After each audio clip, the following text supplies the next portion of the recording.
Before installing the glass panes, remove the glazing beads, ensuring that you do not mix them up as they need to go back in the same position. Now insert the bridging packers on opposing corners.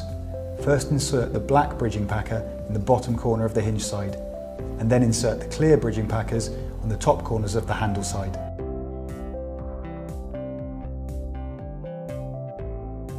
Now install the glass against the bridging packers. You'll notice that there is a gap between the edge of the glass and the bridging packers. You will need to push glazing packers in these gaps, ensuring that the unit remains square and parallel in the aperture until it is firmly held in position.